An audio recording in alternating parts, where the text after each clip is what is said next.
છોકરાઓ આજનો સેશન આપણે છોકરાઓ વ્યવસ્થિત રીતે જે છે એ સ્ટાર્ટ કરીએ। આજે કેની ઝારો પ્રક્રિયા ઉપર પૂરેપૂરું ધ્યાન રાખવાનું છે। આમાંથી એમસીક્યુ પૂછાવાના ચાન્સ મેક્સિમમ હોય। તો હવે આ ભાઈબંધની વાત કરીએ તો કેની ઝારો પ્રક્રિયા લાવવી શું કામ પડી? તો કે ભાઈ જે ઘટકો પાસે આલ્ફા હાઇડ્રોજન નથી, જો આલ્ફા હાઇડ્રોજન નથી એટલે સ્વાભાવિક છે આ બધા જ ઘટકો આલ્ડોલ સંઘનન પ્રક્રિયા આપતા નથી। ચાલો ભાઈ, આ એવા ઘટકો છે જેમની પાસે આલ્ફા હાઇડ્રોજન નથી એટલે આલ્ડોલ સંઘનન પ્રક્રિયા આપતા નથી। એટલે કઈ પ્રક્રિયા આપશે? તો કે ભાઈ કેની ઝારો પ્રક્રિયા આપશે, બરાબર। એટલે કઈ પ્રક્રિયા આપશે? કેની ઝારો પ્રક્રિયા આપશે। એટલે આ પ્રક્રિયાનું મહત્વ ઘણું બધું વધારે છે। તો કયા કયા માનાંક ઉદાહરણ છે કે જે કેની ઝારો પ્રક્રિયા આપે છે? તો એમાં એક આપણો ભાઈબંધ છે ફોર્માલ્ડિહાઇડ, બીજો આપણો ભાઈબંધ છે બેન્ઝાલ્ડિહાઇડ, ત્રીજો આપણો ભાઈબંધ છે ક્લોરલ, જો આવી રીતે, અને ચોથો આપણો ભાઈબંધ છે ટ્રાઇમિથાઇલ એસિટાલ્ડિહાઇડ, જો આવી રીતે। આ ચાર એવા ભાઈબંધ છે કે તમે આમાં ગોતવા જશો તોય આપણને આલ્ફા હાઇડ્રોજન મળવાના નથી। એટલે ખાસ યાદ રાખશું કે આ ચાર ભાઈબંધ કેવા છોકરાઓ કે જે કેની ઝારો માટે જાણીતા છે। કોણ ભાઈ નામ છે આનું જરાક બોલો જો એકવાર? ફોર્માલ્ડિહાઇડ, ચાલો આને આપણે ઓળખાવશું બેન્ઝાલ્ડિહાઇડ તરીકે, આને ક્લોરલ કહેવાય। શું કહેવાય? ક્લોરલ। 2,2,2 ટ્રાઇક્લોરો ઇથેનોલ, આવી રીતના। આને આપણે ઓળખાવવું હોય તો 2,2 ડાયમિથાઇલ પ્રોપેનોલ, આ એના આયુપીએસસી નામ લેખા, ટ્રાઇમિથાઇલ એસિટાલ્ડિહાઇડ એનું સામાન્ય નામ થાય। ચાલો હવે આ આપણે લખી નાખ્યું કે કેની ઝારો પ્રક્રિયા। તો આ કેની ઝારો પ્રક્રિયાની ખાસિયત શું છે? આપણે કેની ઝારો પ્રક્રિયાની વાત કરીએ તો આની ખાસિયત શું છે? તો કે આપણે રેડોક્સ પ્રક્રિયા શીખેલા છીએ। એ રેડોક્સ પ્રક્રિયામાં એક સરસ મજાની પ્રક્રિયા આવતી વિષમીકરણ। શું આવતું ભાઈબંધ? વિષમીકરણ। તો આ ઓર્ગેનિકની વિષમીકરણ પ્રક્રિયા છે। ચલો ભાઈ, વિષમીકરણનો મતલબ શું થાય? હું લખાવું છું, કઈ વાંધો નહીં। એક જ અણુનું ઓક્સિડેશન અને રિડક્શન બંને થાય। આપણે આની જો વાત કરીએ તો એક જ અણુ આપણી પાસે હશે, એ એક જ અણુનું શું થાય?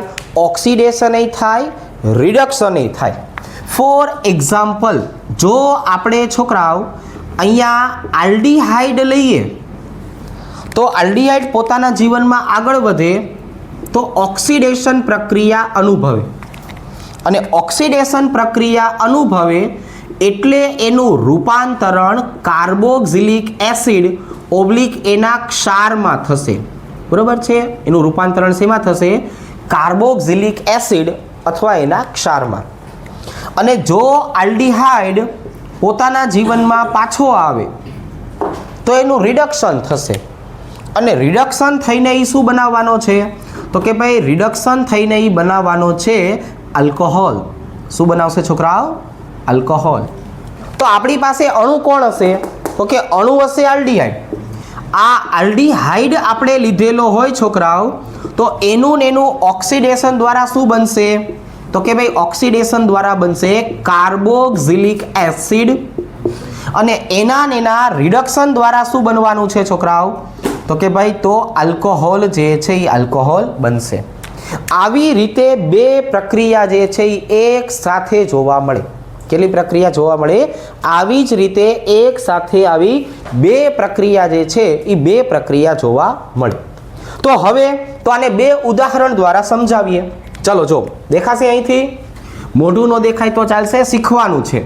જો આવી રીતે હું બે અણુ ફોર્માલ્ડીહાઇડના લઉં અને એની પ્રક્રિયા 50% NaOH સાથે કરું. ચલો ભાઈ, કોની સાથે કરવાનું છે? 50% NaOH. એટલે એક કાર્બન વાળો આપણને શું મળશે? આલ્કોહોલ. ચલો ભાઈ, એક કાર્બન વાળો આલ્કોહોલ. આ કઈ પ્રક્રિયા થઈ છોકરાઓ? તો કે ભાઈ આ થઈ રિડક્શન પ્રક્રિયા. અને રિડક્શન પ્રક્રિયા દ્વારા શું મળ્યું? મિથેનોલ. અને આ જ અણુનું ફરીથી એક વખત ઓક્સિડેશન થશે અને ઓક્સિડેશન દ્વારા શું મળવાનું છે છોકરાઓ? તો કે મિથેનોઇક એસિડ મળશે. શું મળવાનું છે? Methanoic acid. પણ હવે અહીંયા જે મેં NaOH લીધો છે ને છોકરાઓ, એ NaOH ફરીથી આની સાથે પ્રક્રિયા કરે, આમનું તટસ્થીકરણ થાય, પાણીનો અણુ છૂટો પડે એટલે એનો ક્ષાર બને. દર વખતે જે બેઝ લેવામાં આવ્યો છે એનો તમારે ક્ષાર બનાવી નાખવાનો. આ ભાઈબંધનું નામ શું થઈ જાય? બોલો જોઈ. તો કે આને કહેવાય સોડિયમ ફોર્મેટ. આને શું કહેવાય? Sodium format. મિથેનોઇક એસિડ પ્રમાણે લખવું હોય તો સોડિયમ મિથેનોએટ. તો જો આપણે કઈ નવી વસ્તુ નથી કરી છોકરાઓ, આપણે શું કર્યું છે? આપણે આ આલ્ડીહાઇડ જે લીધો તો મિથેનાલ અથવા ફોર્માલ્ડીહાઇડ, તો એનું એક વખત મેં શું કર્યું છોકરાઓ? તો કે ભાઈ એક વખત રિડક્શન કર્યું, એક કાર્બન વાળો આલ્કોહોલ મેળવ્યો, એક વખત એનું ઓક્સિડેશન કર્યું. ઓક્સિડેશન કર્યું એટલે આપણને શું નિપજ મળી એની? તો કે ભાઈ સોડિયમ ક્ષાર વાળો એસિડ. ચાલો હવે આપણે અહીંયા બે અણુ કોના લેવા છે? તો કે ભાઈ બેન્ઝાલ્ડીહાઇડના લેવા છે. જો હવે હું આની પ્રક્રિયા કરવાનો છું 50% KOH સાથે. એટલે પહેલા મને રિડક્શન વાળી નિપજ કઈ મળશે? ઈ કયો. અને પછી મને ઓક્સિડેશન વાળી નિપજ કઈ મળશે? ઈ કયો. તો કે ભાઈ એક કાર્બન લીધો છે તો એક કાર્બન વાળો આલ્કોહોલ કયો કહેવાય? Benzyl alcohol. શું કહેવાય? Benzyl alcohol. અને જો પોટેશિયમ છે એટલે પોટેશિયમ યુક્ત ક્ષાર મળશે. એક કાર્બન વાળો કાર્બોક્સિલિક એસિડ કોણ? તો કે ભાઈ બેન્ઝોઇક એસિડ. પણ પોટેશિયમ આવશે એટલે એનો પોટેશિયમ ક્ષાર બને. તો આ બે ઉદાહરણ ખાસ પાકા કરવાના છે. ચલો ભાઈ નામ લખાવો જોઈએ. તો કે આનું નામ છે બેન્ઝા. ચલો ભાઈ હવે આપણે વાત કરવી છે છોકરાઓ કીટોનનું ઓક્સિડેશન. હવે આપણે શેની વાત કરશું? કીટોનનું ઓક્સિડેશન. આપણે આવી રીતે સમજાયું હતું છોકરાઓ, પરખ કસોટીમાં આવી રીતની આપણે વાત કરી હતી કે આપણી પાસે બે પ્રકારના ભાઈબંધ છે. એક આપ્યું છે આલ્ડીહાઇડ અને એક આપ્યું છે કીટોન. હવે જો હું ભાઈબંધ આમની પ્રક્રિયા નિર્બળ ઓક્સિડેશન કર્તાની હાજરીમાં કરું, નિર્બળ ઓક્સિડેશન કરતા કયા કયા નિર્બળ ઓક્સિડેશન કરતા આપણી પાસે હતા જરાક યાદ કરો જોઈએ. તો એમાં આવશે બ્રોમિન જળ, એમાં આવશે ટોલેન્સ પ્રક્રિયક, એમાં આવશે ફેહલિંગ દ્રાવણ. તો આ ઘટકોની વાત કરીએ તો આલ્ડીહાઇડ પ્રક્રિયા આપે છે, કીટોન આમની સાથે પ્રક્રિયા આપતો નથી. એટલે કીટોન માટે ફરજિયાત આપણે કોને બોલાવવા પડશે? તો કે ભાઈ પ્રબળ ઓક્સિડેશન કર્તાને બોલાવવા પડશે. કોને બોલાવવું પડશે? પ્રબળ ઓક્સિડેશન કરતા. છે કોઈ તમારા ધ્યાનમાં પ્રબળ ઓક્સિડેશન કરતા? તો કે સાંદ્ર HNO3 છોકરા. ત્યાર પછી આવશે સાંદ્ર KMnO4 એસિડ અથવા બેઝ માધ્યમ. ત્યાર પછી આવશે છોકરાઓ K2Cr2O7 H2SO4 એટલે કે 2H+. તો આ બધા છે ને પ્રબળ ઓક્સિડેશન કરતા છે. પ્રબળ ઓક્સિડેશન કરતાની હાજરીમાં કીટોન ઓક્સિડેશન પ્રક્રિયા આપે, પણ આ પ્રક્રિયા થોડીક એવી અલગ હશે. એટલે આપણે આને બે ભાગમાં વહેંચી દઈએ. પહેલો ભાગ છે સમમિત કીટોન. છોકરાઓ પહેલો ભાગ કયો? સમમિત કીટોન. સમમિત કીટોનની વાત કરીએ એટલે લખશું બે જુદા જુદા કાર્બોક્સિલિક એસિડ મળશે. શું મળશે છોકરાઓ? બે જુદા જુદા કાર્બોક્સિલિક એસિડ. આને ધ્યાનમાં રાખવાનું છે, MCQમાં આવું પૂછે. હું સમમિત કીટોન લઉં એટલે સ્વાભાવિક છે, જો આપણી પાસે ઉદાહરણ છે CH3 C ડબલ બંધ OCH3 આવી રીતે. હવે જો આ સમમિતનો મતલબ શું થયો? CO ની આજુબાજુએ કાર્બન સંખ્યા સરખી છે. હવે હું આની ભાઈબંધ પ્રક્રિયા કરું પ્રબળ ઓક્સિડેશન કરતાની હાજરીમાં, એટલે સ્વાભાવિક છે કે હવે હું આ બાજુથી કટકા કરું કે આ બાજુથી કટકા કરું, બેનો મતલબ કેવો થાય? એક સરખો. એટલે હવે છે ને એવું થશે, જો અહીંથી કાર્બન કાર્બન વચ્ચેનો બંધ તૂટે અને એના કારણે ઓછા કાર્બન વાળા કાર્બોક્સિલિક એસિડ બનશે. એક બાજુએ બે કાર્બન આવશે, એક બાજુએ એક કાર્બન આવશે. પ્રબળ ઓક્સિડેશન કરતા છે એટલે જેટલા પણ કાર્બન હશે એનું છેલ્લે રૂપાંતર શેમાં થશે? કાર્બોક્સિલિક એસિડમાં. હવે જો અહીંયા બે કાર્બન આવ્યા એટલે એક નિપજ મને કઈ મળવાની છે? તો કે ભાઈ એક નિપજ મળવાની છે આવી રીતે. અને અહીંયા એક કાર્બન છે એટલે અહીંયા બીજી કઈ નિપજ મળશે છોકરાઓ? તો કે જો આવી રીતે. જેટલા પણ કાર્બન છે બધાનું રૂપાંતર એસિડમાં જ થશે. આ ભાઈબંધ કોણ હતો છોકરાઓ? જરાક બોલો જોઈએ. તો કે પ્રોપેનોન અથવા એસિટોન. પ્રોપેનોન અથવા એસિટોન. તો બે કટકા થયા એટલે એક નિપજ કઈ મળી? તો કે એક નિપજ મળી એસિટિક એસિડ અને એક નિપજ કઈ બની? Formic acid. જો આવી રીતે મિથેનોઇક એસિડ અને ઇથેનોઇક એસિડ. હજી એક આપણે ઉદાહરણ લઈએ છોકરાઓ. ચલો સમમિતનું CH3 CH2 C ડબલ બંધ O CH2 CH3. ચલો આની ભાઈબંધ મારે પ્રક્રિયા કરવી છે પ્રબળ ઓક્સિડેશન કરતાની હાજરીમાં. આવી રીતે શું થશે પ્રક્રિયા દરમિયાન? તો કે જો એક આ બાજુથી કટકા કરો કે આ બાજુથી કટકા કરો, નિપજ આપણને બે મળશે અને બે કેવા હશે? જુદા જુદા કાર્બોક્સિલિક એસિડ. હવે જો અહીંથી હું કટકા કરું એટલે સ્વાભાવિક છે 1 2 અને 3 મને ભાઈબંધ 3 કાર્બન જોવા મળ્યા. કેટલા કાર્બન જોવા મળ્યા? 3 કાર્બન જોવા મળ્યા. આવી રીતે. કેવી રીતે છોકરાઓ? આવી રીતે. જો અને અહીંયા કેટલા કાર્બન દેખાય છે? 2. તો અહીંયા આપણને જે નિપજ મળે છે એમાં 2 કાર્બન આવેલા છે. કેટલા કાર્બન આવેલા છે? 2. ચાલો નામ લખવા હોય તો છોકરાઓ આને શું કહેવાય? Pentane 3-on. આને શું કહેવાય? Pentane 3-on. આને શું કહેવાય? આને કહેવાય પ્રોપેનોઇક એસિડ. અને આને શું કહેવાય? Ethanoic acid. આને કહેવાય પ્રોપેનોઇક એસિડ, આને કહેવાય ઇથેનોઇક એસિડ. તો જો સમમિત કીટોન હોય તો આવી રીતે નિપજ મળે. પણ હવે જો હું વાત કરું છોકરાઓ, આપણી પાસે અસમમિત કીટોન છે. કોણ છે? અસમિત કીટોન. તો અસમિત કીટોન છે એ આવી રીતે નિપજ આપશે છોકરાઓ. બે જુદા જુદા જૂથમાં 4 કાર્બોક્સિલિક એસિડ. કેટલી નિપજ આપશે છોકરાઓ? તો કે ભાઈ બે જુદા જુદા ગ્રુપમાં આપણને 4 કાર્બોક્સિલિક એસિડ મળશે. એટલે અહીંયા આમ જોવા જઈએ તો 2 જોડ બનશે. એમાંથી એક જોડ મુખ્ય નિપજ કહેવાશે અને બીજી જોડ છે એ ગૌણ નિપજ કહેવાશે. જો આપણને બબે એસિડના જે છે એ જોડકા મળશે. એમાંથી એક મુખ્ય નિપજવાળું જોડકું હશે, એક ગૌણ નિપજવાળું જોડકું હશે. અને આ જે નક્કી કરે છે એને બોલવામાં આવે છે પોપોફનો નિયમ.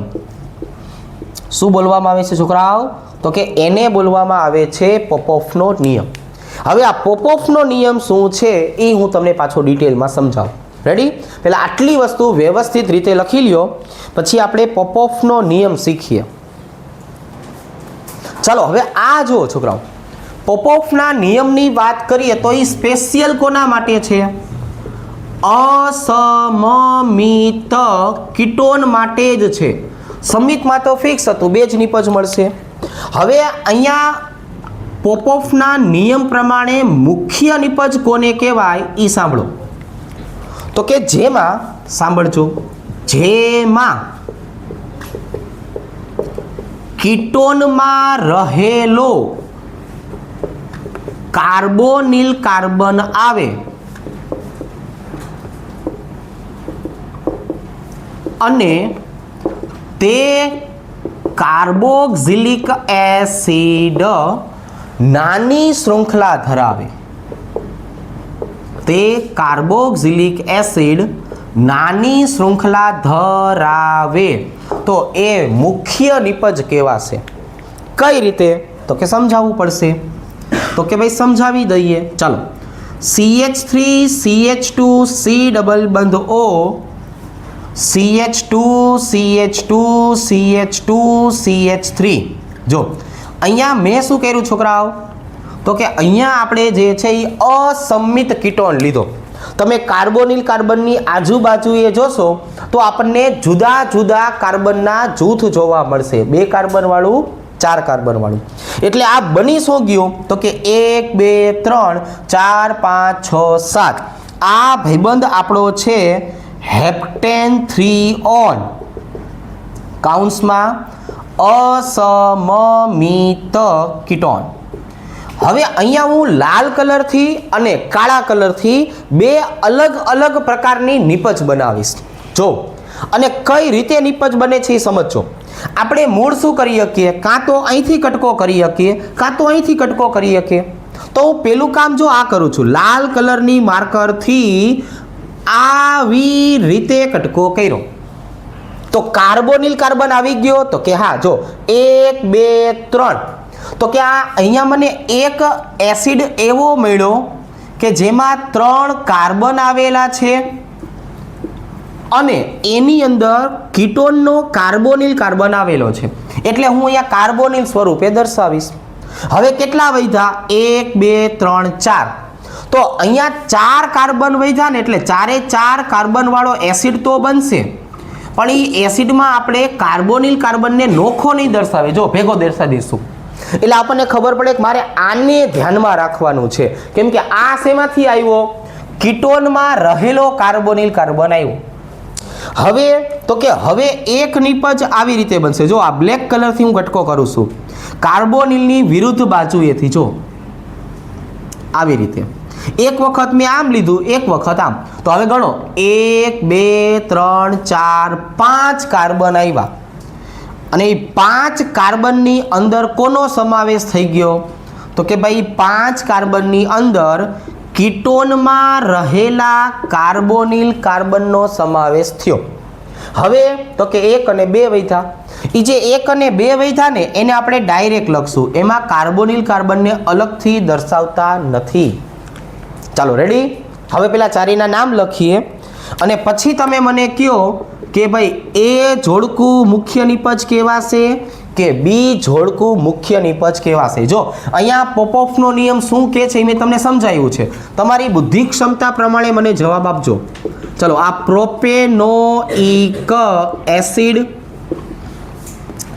આ બ્યુટેનોઇક એસિડ નિપજ.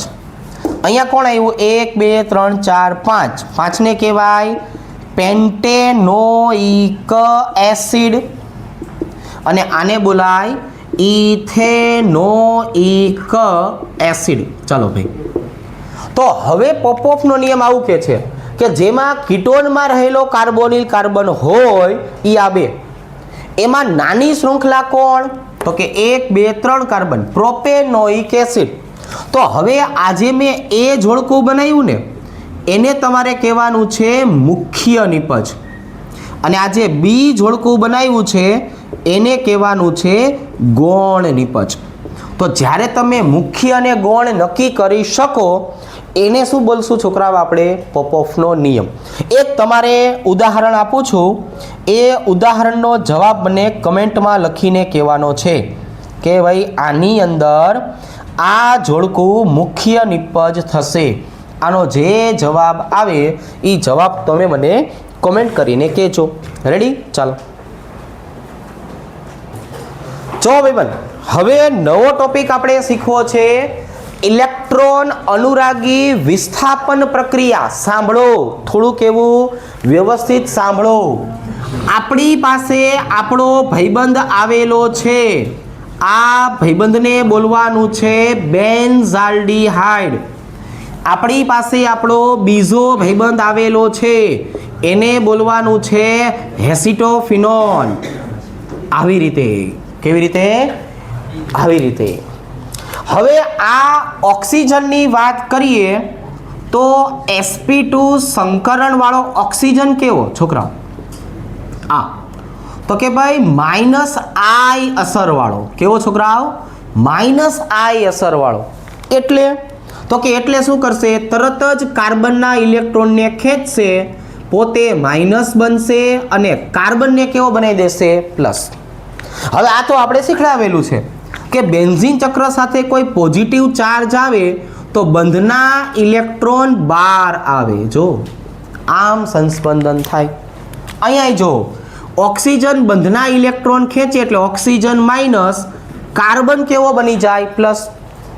કાર્બન પ્લસ બને એટલે બંધના ઇલેક્ટ્રોનને બહાર ખેંચે.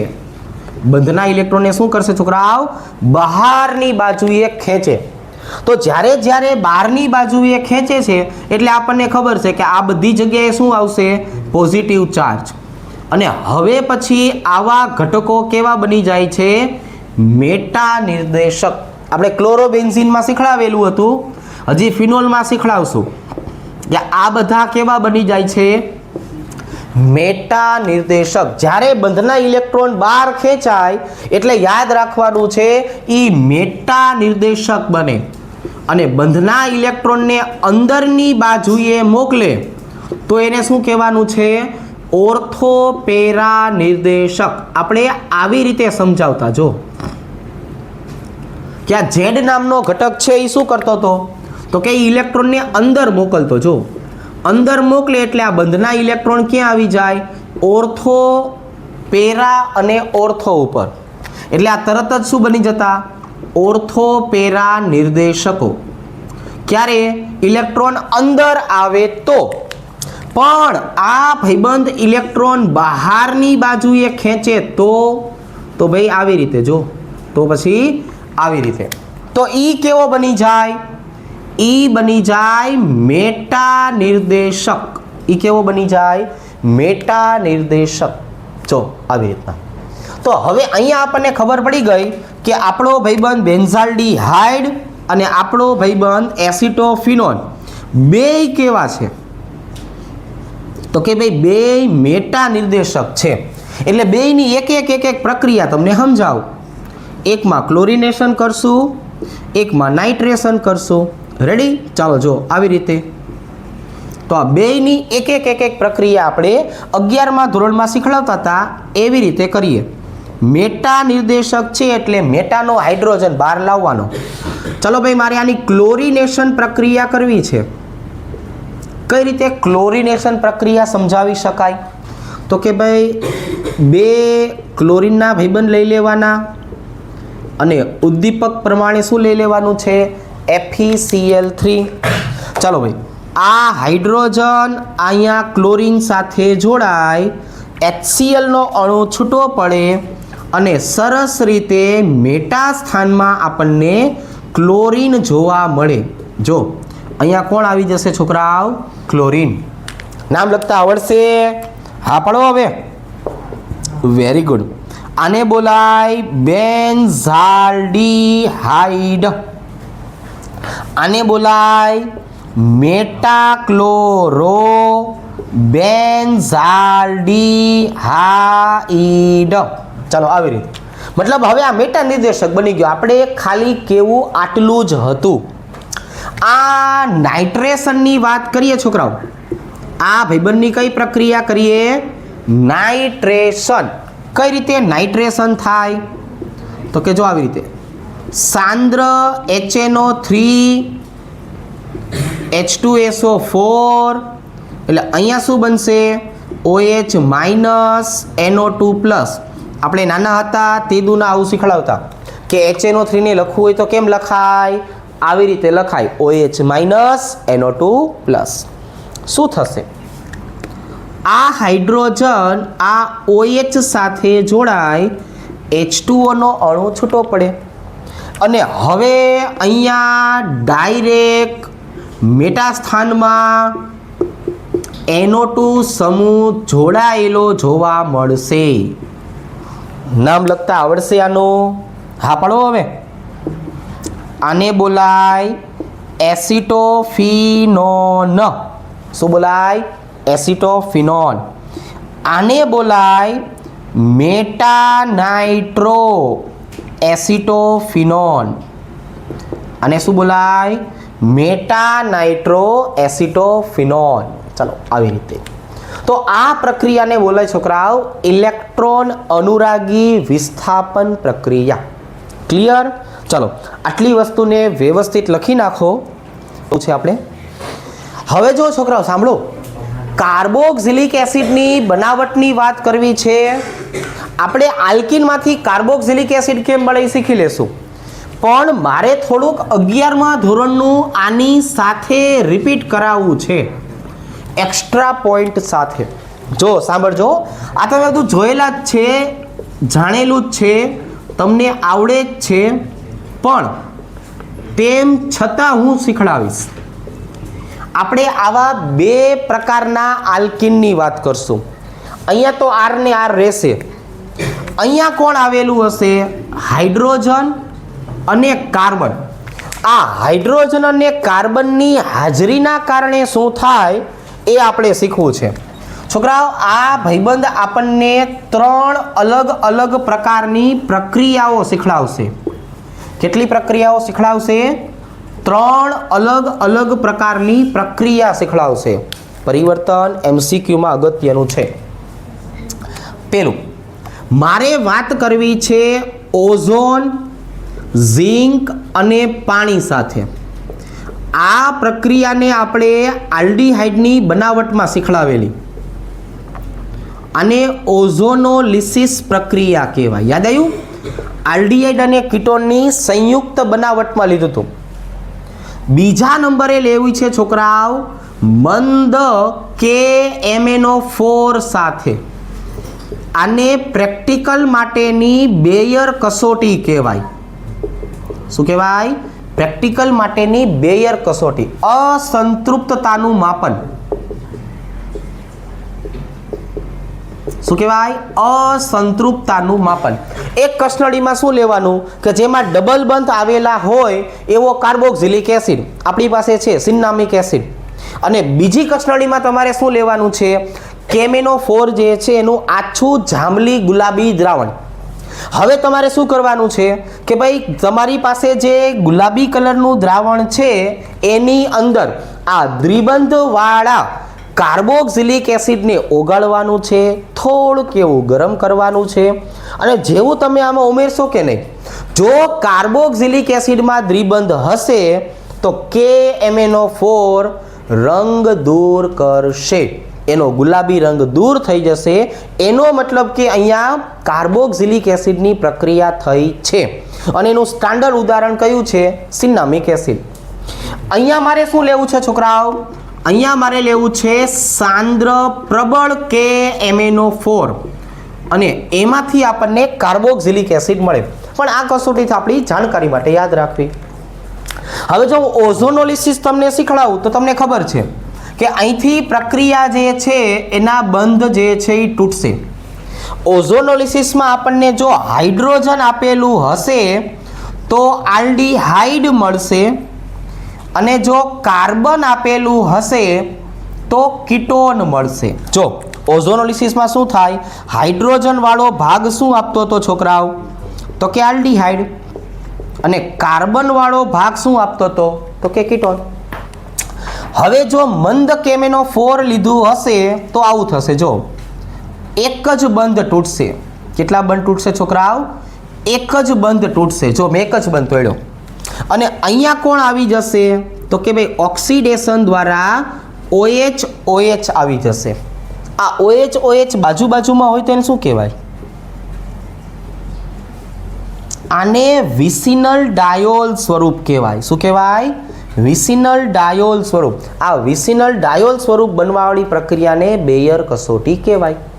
અને જો સાંદ્ર KMnO4 હશે તો શું થશે છોકરાઓ, કે જ્યાં હાઇડ્રોજન આપેલો હતો ને, હાઇડ્રોજન, એ હાઇડ્રોજન વાળો ભાગ કાર્બોક્સિલિક એસિડ આપશે અને કાર્બન વાળો ભાગ અહીંયા પણ કીટોન જ આપશે. એટલે જ્યાં હાઇડ્રોજન હતો એનું રૂપાંતરણ શેમાં થઈ જશે, કાર્બોક્સિલિક એસિડમાં, અને અહીંયા તો કીટોનનું કીટોન જ મળશે. રેડી? ચાલો, તો હવે હું આની કિંમત મૂકું છોકરાઓ, તો કિંમતમાં શું થશે બોલો જોઈ, તો કે જો આવી રીતે CH3CH ડબલ બંધ CH3CH3. ચાલો આવી રીતે. આ ભાઈબંધની આપણે 3 કસોટી કરવી હોય તો કે જો આવી રીતે એક બાજુએ શું કરશું, ઓઝોનોલિસિસ, એક બાજુએ શું કરશું છોકરાઓ, મંદ KMnO4, અને એક બાજુએ શું કરશું છોકરાઓ, સાંદ્ર અથવા પ્રબળ KMnO4. આવી રીતે. ચાલો, ઓઝોનોલિસિસ છે તો કઈ નિપજ મળશે, તો કે જ્યાં હાઇડ્રોજન આપેલો હોય ત્યાં આલ્ડીહાઇડ મળે, અને જ્યાં કાર્બન આપેલું હોય ત્યાં કીટોન મળે. આવી રીતે. નામ આવડશે તો કે હા, આને બોલાય ઇથેનોલ અથવા એસિટાલ્ડીહાઇડ, અને આને બોલાય એસિટોન. આને શું બોલાય, એસિટોન. જો ભાઈ મંદ KMnO4 હોય તો હમણાં કીધું એમ એક જ બંધ તોડવાનો થાય છે. કેટલા બંધ તોડવાના છોકરાઓ, એક જ બંધ તોડવાના, બંને બાજુમાં OH મૂકી દેવાનું. જો આવી રીતે.